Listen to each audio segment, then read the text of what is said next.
The truth about fats. We did a fats and oils video a while back, and there's been a lot of questions on it. So we just wanted to readdress some of the concerns and thoughts that people had about that video. There is so much confusion about the types of fats, and they're so often misleading. Can you explain the different types of fats and their makeups? Yeah. This is one of the most controversial and confusing things in all of nutrition. And the reason for that is primarily the medical institution, fueled by the American Dietetics Association. Yeah. And those, when it comes to nutrition, dietitians know far less about it than most lay people. Yeah. Because their philosophy is you can get every nutrient you need from food. And that has been disproven so many times. Yeah. But let's focus for now on fats. And the reason why they're so confusing is because the fats that are the most harmful to the human body are the ones that have been promoted, touted, encouraged to the point where entire nations have become brainwashed by something that is totally false. So, with that in mind, let's just talk about the different types of fats. Okay. First of all, you can visualize fats on a ruler, on a spectrum.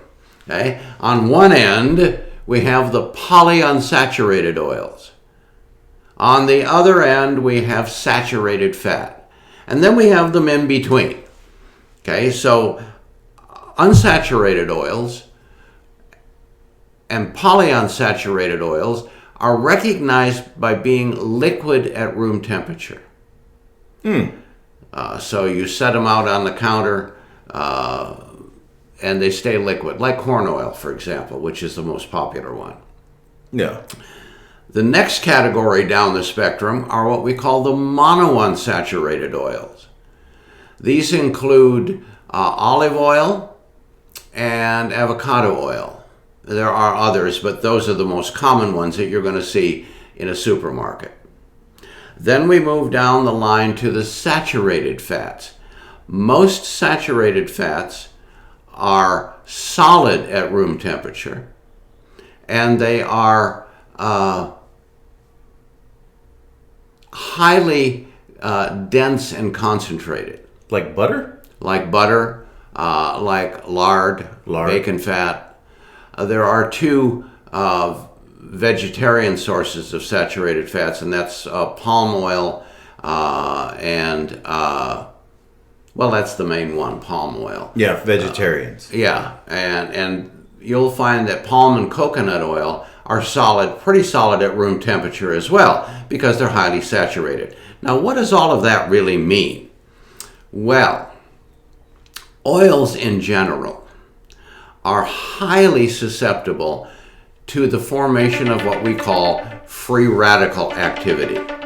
And free radicals are manufactured, they're spun off fat molecules when they become rancid. And they become rancid under two circumstances. One, exposure to the air, to oxygen, and two, by heat. And when you have both of them together, you're manufacturing billions of free radicals. Now, if we look at the structure, the molecular structure of these various fats, which I won't go into in detail because it can get rather confusing. Yeah. But suffice it to say that the unsaturated and polyunsaturated oils have what we call open bonds. That means if you were to magnify a molecule of these oils large enough, you would see little fingers coming off of the molecules. And on the end of those fingers is nothing. That's what we call chemically an open-ended bond.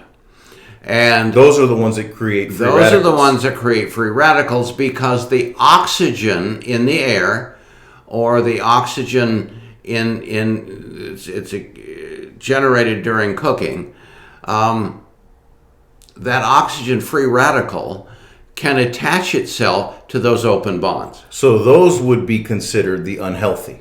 Exactly. So the healthy ones... Exactly the opposite of what you've been told for 50 years. Well, yeah, again, and like we got that part. But so those would be considered the unhealthy, and the healthy ones would be the olive oil and the butter, which are the... Monounsaturates or saturates. Monounsaturates. And the reason why... So anything with poly in front of it is going to be the... run, don't walk. Yeah, okay. Yeah. But you see, the monounsaturates and definitely the saturated fats have almost no open-ended bonds. Olive oil, butter, lard. Yeah, avocado oil.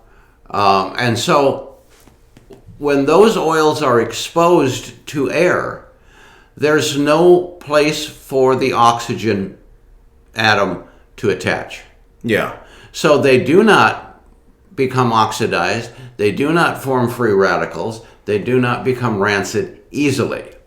Now, that having been said, all fat should be kept cold, just because. But your monounsaturates, which is the foundation of the Mediterranean diet, by the way, those fats and saturated fats like butter and lard, bacon grease, you don't have to worry about oxidation because of their molecular structure, which is what makes them safe, because they can't become rancid, they can't become oxidized, and therefore can't form free radicals. The free radicals generated by unsaturated and polyunsaturated oils that specifically attack your cardiovascular system and are the number one cause of occluded or blocked arteries. So for 50 years, we've been told that the polyunsaturated fats are the healthy way. Why is that? It was a nasty, economical, money-driven, crooked campaign. So without going further into that, because I already know where we're going with that, and we're going to make a whole video about that by itself, you're saying the polyunsaturated fats and not saturated fats are the cause of heart disease. Can you expand on that? Yes, the free radicals generated through the oxidation of vegetable oils, polyunsaturated vegetable oils, margarines, those types of things. Those specific free radicals attack the muscle walls of the inner artery. Yeah. And when that occurs, it causes the DNA of those muscle cells to mutate, causing them to over-multiply. This puts pressure on the internal and external walls of the artery and eventually could result in a hemorrhage. So the body lays down protective substances, like a bandage, to make sure the artery doesn't blow the hose. Yeah. And things like fibrin, fibrinogen, and so forth. And that sets the scene for minerals, specifically calcium, to stick to those particular sites. When the calcium sticks to the site, cholesterol sticks to the calcium. And pretty soon you've got a layer effect going on, which is slowly closing blood flow. Got it. So since most of our diets are filled with this, and we can't really be completely, in the diet, you're going to slip up. You're going to eventually end up eating some type of polyunsaturated fat that's bad for you. Especially if you eat out often. So you already have free radical damage. What's the best way to combat that? Well, there's two things. If you already have arterial damage due to these free radicals, then what we want to use is either an intravenous or an oral chelation process, which is going to be designed to remove the calcium ions from your artery. Got it. And once the calcium ions are gone, cholesterol can't stick there. So it becomes a moot point. If you want to protect yourself against further arterial free radical damage, you should be taking a full spectrum daily, every day too. Yes, you should be taking a full spectrum formula that is heavily weighted with antioxidant nutrients. Antioxidants. Because antioxidant nutrients are going to prevent further oxidation and free radical adhesion to healthy cells. Fascinating.